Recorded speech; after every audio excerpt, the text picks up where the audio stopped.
All right, what's up, everybody? Another training video here in our Facebook group. Big purpose of this is just to get you guys information, okay? We're not trying to pull an arm or anything like that.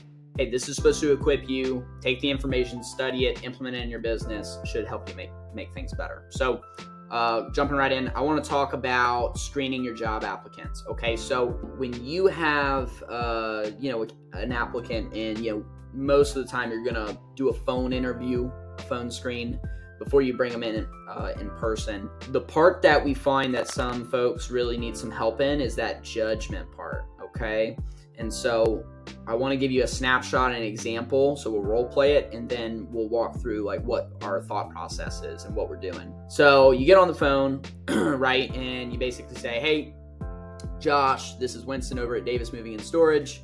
Getting back to you from where you were interested in a mover driver job position with us. Want to ask you a couple questions, then we'll look at potentially setting you up for an interview." Sound fair? Great, boom. And you start going through your questions. Okay, this is a procedure. This isn't a process or system. You should have this built out. It should be written out. Should be no ambiguity on what we're asking people. It should be boom, boom, boom, boom, boom. These are the important things we need to filter on the phone. Once you get that information, then there's this judgment period. And what we call this is you need to, because most of the time if you have somebody and they're just seem like a rock star, maybe you just didn't ask enough questions.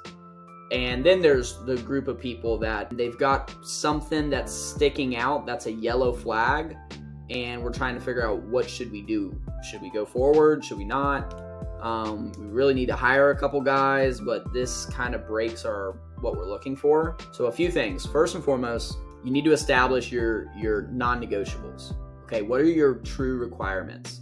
What is absolutely mandatory to work at your company? And be cognizant of labor laws and being compliant, okay, with being an equal opportunity employer. All right, don't get yourself in trouble with discriminatory stuff, but the main thing is be thinking about what's something that somebody's going to say. Let's say an example is everything checks out. This guy, he's had 9 months of moving experience. Cool.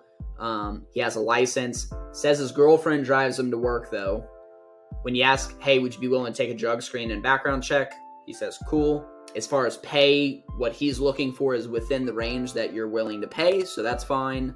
And I'm sure there's some other stuff that we would screen for, but let's just say that's our snapshot. Physically, he can do the job. So when we start going through, we get all this information. Okay, we're in the discovery phase, and then this is almost, you can relate this stuff to sales. We're then we're handling, in sales you would call it handling objections. We're not really handling an objection here, but we're addressing concerns. You have to address concerns, because if you don't and you push the guy through, then he does the in-person, then he gets started, and then you have a problem on the second day of work, and then the guy's gone and you wonder why you're having problems. It's probably because you didn't address the concern in the phone call. So what I would recommend is that you do something that we call it, addressing yellow flags. And I would just simply put, "Hey, Josh, here's what I really like. I like you have experience in the industry. I like you have a license. Not everybody has that. And you seem like you have a good head on your shoulders. There's a couple things I have concerns with, and I'd like to cover them. First and foremost is that you don't drive yourself, and then I would go through that. You talk through it. You get more information. You dig. If he says his girlfriend's driving him to work, I'm going to ask, "Okay, does your girlfriend have a job?" He says, "Yeah." "Okay, what time does she have to be at work?" "She's got to be at work at 7. "Okay, well, if she has to be at work at 7, and then you're probably going to need to be at work at 7 as well, how's that going to work?" Right? So I'm walking through methodically with the candidate on the phone. Hey, this is what this is going to look like.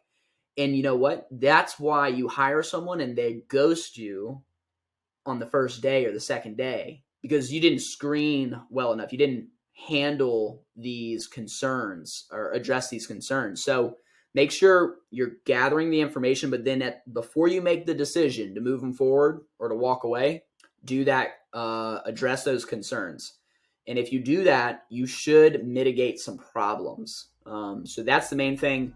Cover the yellow flags for you for your company, and that will help you a lot in screening. So hope that helps. Talk to you on the next video.